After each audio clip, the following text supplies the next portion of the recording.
মসজিদে আশ্রয় নিলেন বন্যা দুর্গত হিন্দুরা। কুমিল্লার নাঙ্গলকোট উপজেলার চান্দেরবাগ গ্রামের বন্যা কবলিত হিন্দু সম্প্রদায়ের লোকজন আশ্রয় নিয়েছে পার্শ্ববর্তী গ্রামের একটি মসজিদে।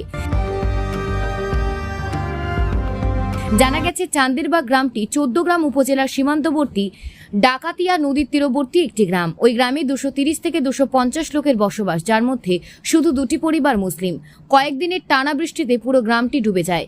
আশেপাশে আশ্রয়কেন্দ্র না থাকায় এখানকার হিন্দুরা পার্শ্ববর্তী পিপরডা গ্রামের মসজিদে আশ্রয় নিয়েছেন।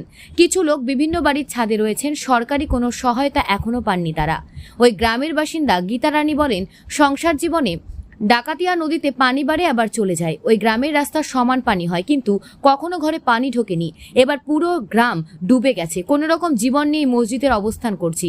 আশেপাশের কয়েকজন মানুষ শুকনো কিছু খাবার দিয়েছে, সরকারিভাবে কোনো সহায়তা পায়নি। তিনি বলেন, আগ থেকে আমাদের গ্রামটি অবহেলিত, কিছুই বের করতে পারিনি, সব পানিতে ডুবে গেছে। বাকিরা অন্যান্য স্থানে ছাদে অবস্থান করছেন। স্থানীয় সাংবাদিক পিপরডা গ্রামের বাসিন্দা শরীফ আহমেদ মজুমদার বলেন, বন্যা হলে সবার আগে আমাদের এই গ্রাম ও চান্দেরবাগ পানিতে ডুবে যায়।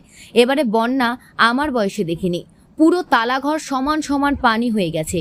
আমি ঘর নির্মাণ করার জন্য ইট, সিমেন্ট, বালু এনে রেখেছি, সব তলিয়ে গেছে, কিছুই রইল না।